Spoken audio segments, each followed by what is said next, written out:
Hello tout le monde. Je suis dans mon atelier, je suis en train de travailler. Après, ils vont dire, ouais, les pasteurs, ils travaillent pas. Vous voyez, je suis en combinaison de travail et je travaille pour la gloire de Dieu. Amen. Aujourd'hui, j'aimerais m'adresser à quelqu'un. Et je crois que c'est d'une importance capitale de pouvoir parler de ce sujet-là. Il s'agit de la parole de Dieu. Et j'aimerais demander à quelqu'un aujourd'hui, quel est ton rapport avec la parole de Dieu? J'ai entendu beaucoup de choses. J'entre dans le sujet tout de suite. Il n'y a pas de temps à perdre. J'en ai pour 10 minutes. J'ai entendu beaucoup de choses concernant la parole de Dieu. Concernant des gens qui sont même déjà dans le ministère. Il y a des gens qui sont dans le ministère. Et j'ai parlé avec ces gens. Et je leur ai demandé, quel est ton rapport avec la parole de Dieu? Dieu t'a-t-il déjà parlé? Et figurez-vous que ces personnes-là sont des personnes avec des ministères. Des gens qui ont déjà prié pour les autres. C'est-à-dire qu'ils ont des ministères, ils ont des équipes, ils ont toutes sortes de choses. Mais un jour, Dieu a voulu leur montrer que sans cette parole, ils ne valaient absolument rien. Ils ont été attaqués par l'ennemi et l'ennemi n'en a fait qu'une bouchée. J'aimerais dire à quelqu'un aujourd'hui, quel est ton rapport avec la parole de Dieu? Dieu t'a-t-il déjà parlé? Si oui, quel est ton rapport avec ce que Dieu t'a dit? Dieu t'a-t-il déjà parlé? Et quel est ton rapport avec ce que Dieu t'a donné comme parole? On ne sort pas comme ça pour aller prêcher l'évangile aux gens. On ne sort pas comme ça pour aller avoir un ministère sans avoir reçu une révélation de la parole de Dieu, un réma de la parole de Dieu. Ça doit venir de Dieu d'abord avant de venir d'un prophète. Si un prophète te dit quelque chose que Dieu ne t'a pas encore dit, mon ami, j'aimerais te dire une chose. Méfie-toi de ce que cet homme-là ou cette femme-là te dit. Parce que Dieu ne t'a pas encore parlé. Dieu ne t'a pas encore parlé. Le prophète doit te confirmer ce que Dieu t'a déjà donné. Il doit te donner des informations que tu connais déjà pour t'encourager à aller vers la voie que Dieu t'a demandé de prendre. Ce n'est pas lui qui doit t'informer en premier. Le prophète doit te dire les choses que Dieu t'a déjà dit. Il doit te les confirmer. Quel est ton rapport avec la parole de Dieu?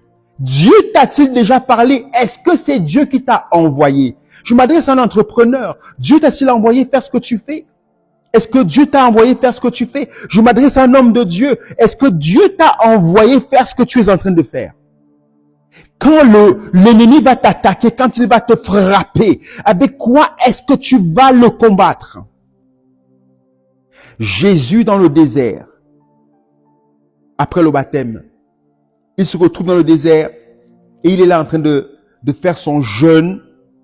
Et tout d'un coup, l'ennemi apparaît.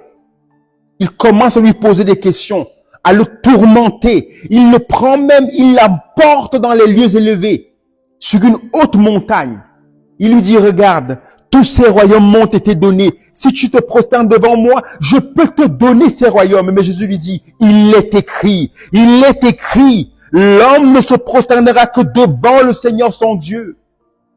L'homme ne vivra pas seulement de pain, mais de toute parole qui vient de la bouche de Dieu. Où est la parole que Dieu t'a donnée à toi qui m'entends aujourd'hui? Où est cette parole? Où est la parole de Dieu sur tes lèvres?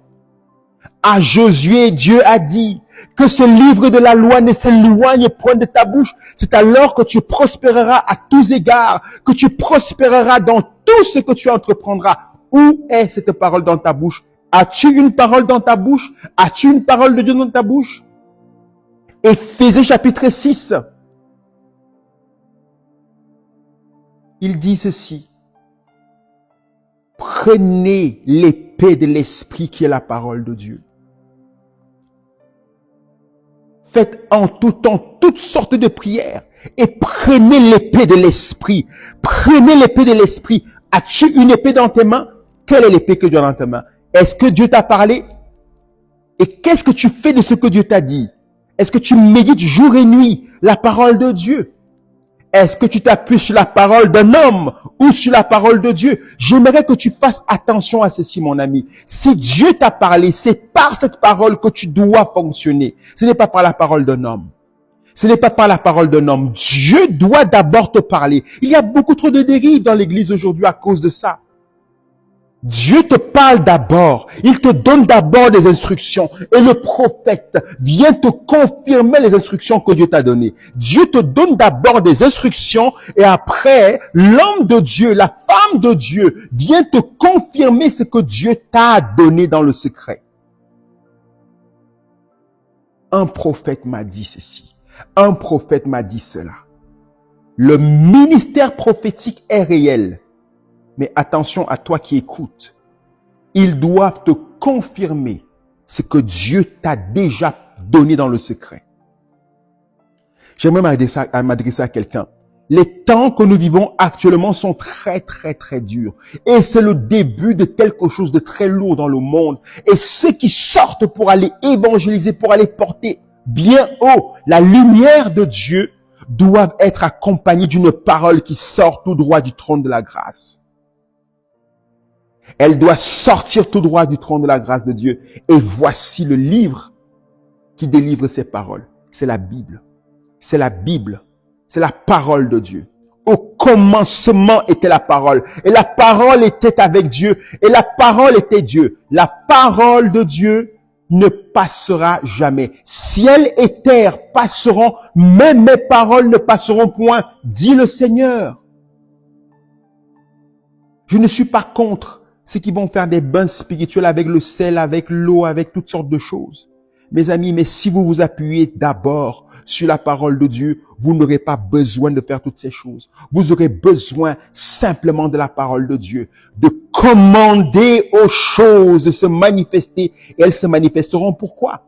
Parce que vous connaissez le plan de Dieu, vous connaissez ce que dit sa parole, vous connaissez votre identité. La parole est puissante, elle est efficace, elle est beaucoup plus tranchante qu'un glaive à double tranchant. Elle est capable de séparer jointures et moelles, âme et esprit. Mais as-tu cette parole dans tes mains? As-tu cette parole dans ta bouche? La médites-tu jour et nuit? C'est la question que Dieu te pose aujourd'hui, enfant de Dieu, chrétien de cette génération. Ayez la parole de Dieu sur vos lèvres. Ayez en vos mains l'épée de l'esprit qui est la parole de Dieu. C'est une arme offensive. Offensive. C'est avec elle que tu vas attaquer l'ennemi. Tout le reste des armes de l'Éphésiens chapitre 6, ce sont des armes défensives. Mais la parole de Dieu est une arme offensive. C'est avec elle que tu vas aller combattre. J'aimerais encourager quelqu'un aujourd'hui à ne pas se limiter à la parole d'un prophète, à ne pas se limiter à la parole d'un homme ou d'une femme de Dieu, mais à te consacrer pour accomplir, pour obéir à la parole que Dieu t'a donnée. Je dis amen à ce message.